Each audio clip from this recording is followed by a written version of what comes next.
ज्या वेळेला मुंबईमध्ये देवेंद्र फडणवीस किंवा एकनाथ शिंदे मिंध्याना कोणी ओळखत नव्हतं, तेव्हापासून कोस्टल रोडची प्लॅनिंग, त्याच्या आधी मिडल वैतरणा धरण, त्याच्यानंतर आम्ही हॉस्पिटल्स बांधलेली आहेत, अनेक सुविधा केलेल्या आहेत. ही छोटी छोटी कामं आहेत, त्यांनी केलेली मोठी कामं आहेत. परत एकदा सांगतो, मोदीजी कैलास पर्वत बांधलेला आहे, स्वर्गातून गंगा मोदीजीने आणली, अरबी समुद्र या मिंध्याने आणि गद्दारीने केलेला आहे निर्माण, तर ते श्रेय त्यांनी घ्यायला पाहिजे.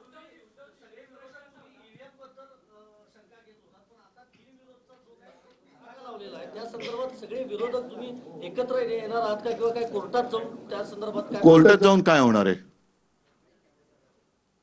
विश्वास ठेवायचा तरी कोणावर?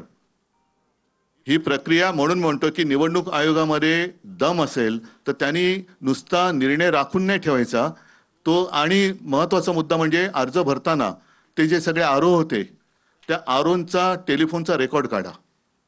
कोणी कोणी त्यांना फोन केले होते ते काढा, का तोही रेकॉर्ड आता व्हिडिओच्या सीसीटीव्ही कॅमेऱ्याच्या फुटेज प्रमाणे नष्ट केलाय, तेही लोकांना कळू द्या.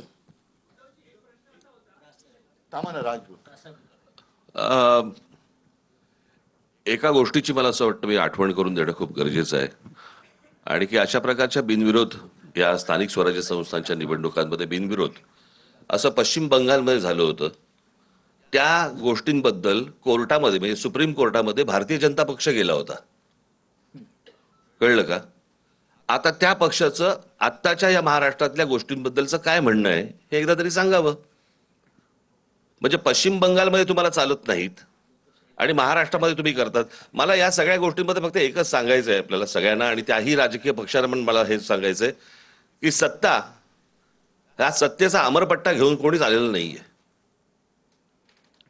आज तुम्ही ज्यावेळेला सत्तेमध्ये आलात त्यावेळेला काँग्रेसने हे केलं, काँग्रेसने हे केलं, काँग्रेसने असं केलं म्हणून आम्ही असं करतोय, असं ज्यावेळेला तुम्ही सांगता, उद्या जेव्हा तुम्ही जाल आणि तुम्ही जे पायंडे पाडून ठेवलेले आहेत त्याच्या दामदुपटीने ज्यावेळेला पुढे सुरू होईल त्यावेळेला कोणाकडे तक्रार करू नका.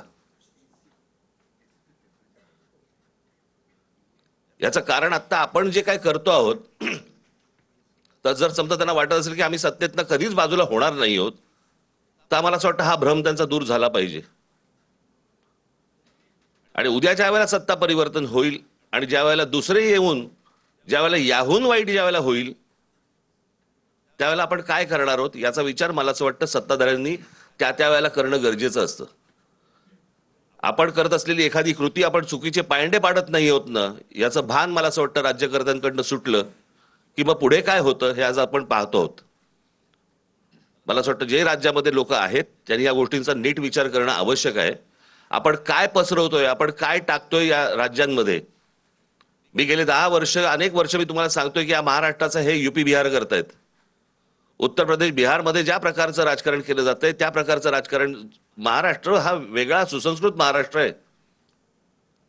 मी नेहमी सांगतो की महाराष्ट्राने देशाला दिशा दाखवलेली आहे, आणि अशा परिस्थितीमध्ये महाराष्ट्राचं अशा प्रकारे वाटोळं करणं, महाराष्ट्रातल्या येणाऱ्या पुढच्या पिढ्यांचं वाटोळं करणं, महाराष्ट्रामध्ये जे येऊ इच्छितात राजकारणामध्ये त्यांची विचारसरणी बदलणं, हे मला असं वाटतं महाराष्ट्रासाठी आणि महाराष्ट्राच्या भवितव्यासाठी घातक आहे. ह्या सगळ्या गोष्टींचा विचार मला असं वाटतं राजकीय पक्षांनी करणं गरजेचं आहे. आज जर आपण ह्या गोष्टींना प्रोत्साहन दिलं तर पुढे आपल्या वाट्याला काय येणार आहे हे फक्त ओळखून घ्यावं.